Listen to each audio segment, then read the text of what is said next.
तो गुब्बारा किसका फूटा है, घुसपैठियों के मुद्दे पर भी आपने दोनों तरफ की बातें सुन ली हैं। आइए शुरुआत करते हैं और सबसे पहले सुधांशु जी, आप ही से ये सवाल है सांसद जी, और वो सवाल ये है कि गुब्बारा इनका हवा निकल रही है, पहले ही आप लोग को समझ में आ गया है।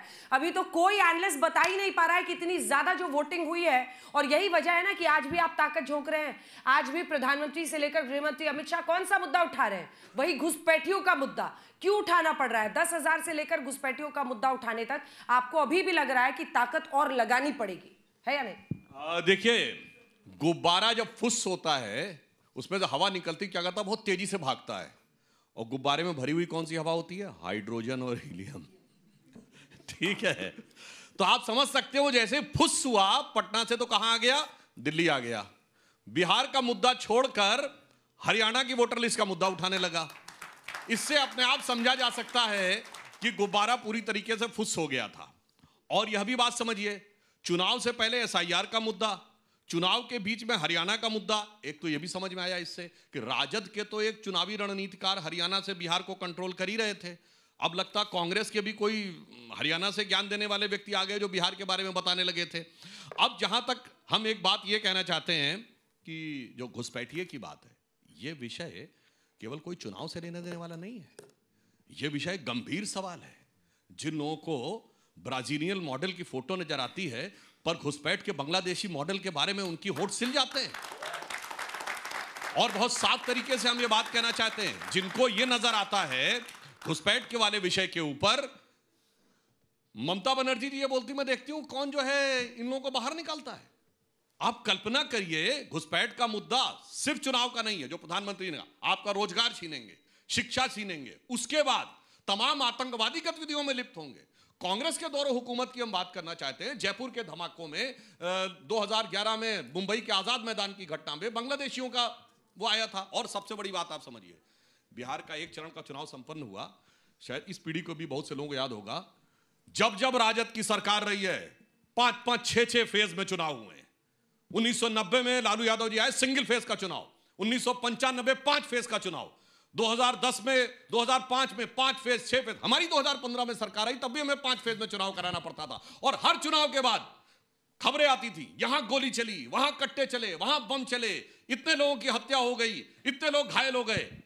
अब कहीं सुनाई पड़ता है? दुलारचंद? नहीं सुनाई पड़ता है। दुलारचंद, मैं चुनावी हिंसा की बात कर रहा हूं। चुनावी हिंसा, सीधे गोली। और तो मैं तो हमारे कांग्रेस से मित्र बैठे बताना चाहता हूं, 1991 में राजीव गांधी जी का अंतिम चुनाव, तब तक उनकी जो मृत्यु हुई उससे पहले उनका चुनाव हो चुका था। गोलियां चली थी, कई लोग घायल हुए थे। संजय सिंह जो अब हमारी पार्टी में है, इनके पेट में गोली लगी थी। क्यों?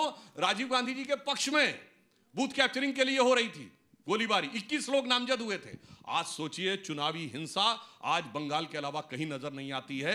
बिहार जैसे राज्य में जहां सर्वाधिक चुनावी हिंसा होती थी, आज इतना बड़ा बदलाव आया है।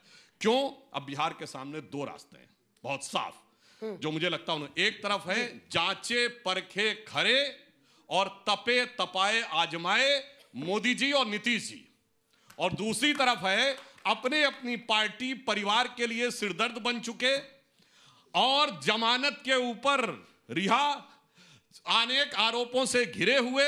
और सिर्फ इतना नहीं है, मुल्ला मौलवियों के फरमाबरदार, घुसपैठियों के खिदमतगार, इमारते शरिया के झंडा बरदार, लालू और सोनिया के बरखुरदार, बिहार को रहना इनसे बहुत खबरदार। चलिए आप माइक उठाइए और अब शुरू कीजिए। माइक उठाना पड़ेगा सर, माइक। देखिए, सबसे बड़ी बात है कि क्या वाकई गुब्बारे की हवा निकल गई है? नहीं, तो आराम से। भारतीय जनता पार्टी का जो है आंकड़े जो है ठीक विपरीत है।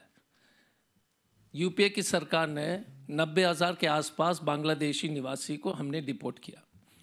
अब आपसे पूछना चाहता हूँ कि ये जो है इतने 56 इंच के छाती वाले सिर्फ 2,000 लोग को जो है डिपोर्ट किए। देखिए, सुन लीजिए इन लोग के बकवास जो है, घुसपैठी।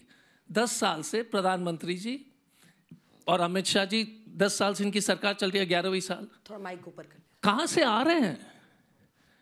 अगर आप बीएसएफ आपके अंडर है, 11 साल से आप घुसा रहे हो क्या? तीसरी बात नहीं, और इंटरेस्टिंग है क्योंकि इन लोग के जो झूठ बोलने का कोई सीमा नहीं है।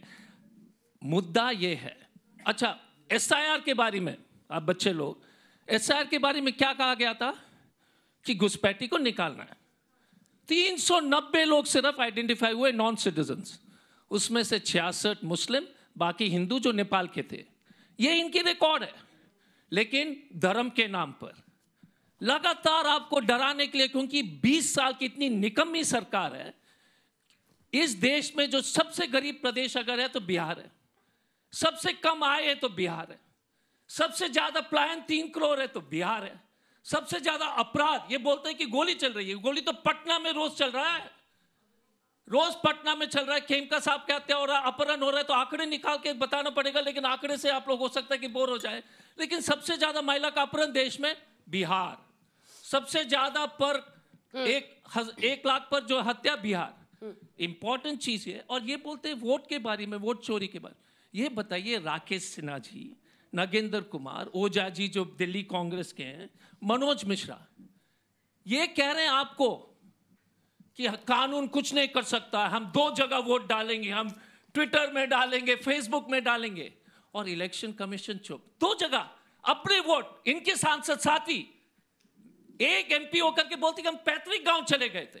अब वो नहीं है सांसद। नहीं, लेकिन मेरा अंजना जी, एक सेकेंड, आप बताइए, अगर आप ऐसे हरकत करते तो आपके ऊपर केस होता, क्योंकि भाजपा है और ये तो ऑफिशियल है।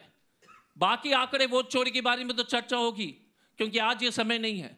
लेकिन हम आपसे जानना चाहते हैं, बच्चे लोग, सब लोग से, यदि आप 2 जगह वोट डालते तो आप क्या आप जो डंके के चोट पर बोलते कि कुछ नहीं होने वाला है? क्योंकि ये भाजपा ने ठान लिया कि देश के संवैधानिक संस्थान को बर्बाद करके चोरी से चुनाव जीतना है। आप जीतिए, आराम से लड़िए, कोई दिक्कत नहीं है। बट इंपॉर्टेंट चीज क्या, 20 साल का आंकड़े तो बताइए। चलिए जवाब बताइए, कितने लोगों को डिपोर्ट किया? दोनों बात कर, कितने लोगों को डिपोर्ट? पहली बात देखिए, अजय जी को यहाँ आके झूठ नहीं बोलना चाहिए। राकेश सिन्हा जी ने और हमारे बाकी लोगों ने बहुत साफ किया कि वो फरवरी के महीने तक उनका वोट दिल्ली में था, यहां से उन्होंने बाकायदा टेक्निकल प्रोसेस के द्वारा अपना वोट डिलीट करवाया, और अब बेगूसराय में उन्होंने कहा सिर्फ मेरा एक ही जगह वोट है। तब प्रॉब्लम आती जब 2 जगह वोट हो। यहां तो 2 जगह वोट तो छोड़िए, 2-2 नागरिकता के भी सवाल उठते रहे, वो एक अलग विषय है।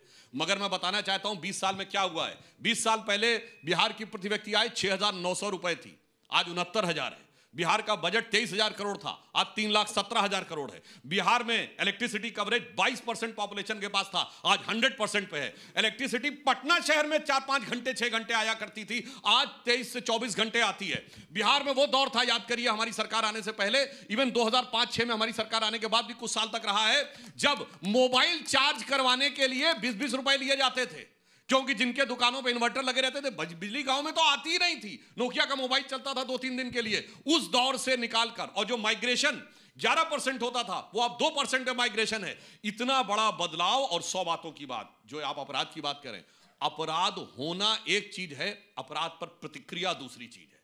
लालू प्रसाद यादव जी की बेटी के विवाह के समय पटना में लूटे गए थे गाड़ियों के शोरूम, कोई एफआईआर दर्ज हुई थी ना? उसका एक प्रकार से बचाव किया जाता था। जब बम फोड़े जाने की घटनाएं होती थी, तो आप जाके चेक करिएगा, लालू जी का संसद के पटल पे दिया गया स्टेटमेंट है, वो मजाक में क्या कह रहे हैं, अटल जी अडवाणी जी के टाइम की बात है, वो कहते हैं अरे क्या फर्क पड़ता है इसमें, प्रधानमंत्री ने बम फोड़ दिया तो क्या हुआ, छोटा मोटा लड़का अगर बम, परमाणु विस्फोट के लिए कह रहे हैं, जब प्रधानमंत्री बम फोड़ दिया उनसे कोई कुछ नहीं करा, छोटा मोटा बच्चा फोड़ता रहता है, क्या फर्क पड़ता? बताइए। तेल पिलावन, लाठी पिलावन वाली जो लोग रैली करते थे, वो लोग आज करें। और घुसपैठी में बताना चाहता हूं, सीमांचल पर आइए ना सर, एक सेकंड। सीमांचल पर वोटिंग है, आप चाहते हैं कि जो मुस्लिम बहुल सीटें हैं वहां पर काउंटर कंसोलिडेशन हो हिंदू वोट्स का, इसीलिए घुसपैठी का मुद्दा इतना बढ़ चढ़कर सेकंड फेज से पहले उठा रहे हैं। सीधा सवाल है, सीधा सवाल, घुसपैठियों की समस्या कहां से आई? इनकी सरकार ने एक एक्ट बनाया था, IMGT act, identification of migrant by determination by tribunal act. जानते हैं कितना खतरनाक एक्ट था? कि अगर आपको लगता है कि कोई बगल में आपके घुसपैठिया रह रहा है और आप शिकायत कर दें कि ये बाहरी विदेशी लग रहा, तो उसका दायित्व नहीं है कि वो साबित करे कि वो भारत का नागरिक है।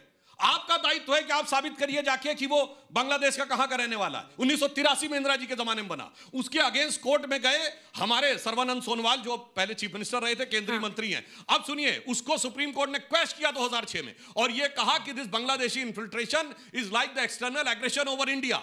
उसके बाद ये बदलाव आया। हम तो 2005-6 की बात कर रहे हैं, सिर्फ आज की बात थोड़ी है। घुसपैठियों का मुद्दा। और एक और बात आपसे, सीमांचल में सर 4 जिले थे, अररिया, पूर्णिया, किशनगंज। यहां पर जो कुल आबादी से 25% एक्स्ट्रा।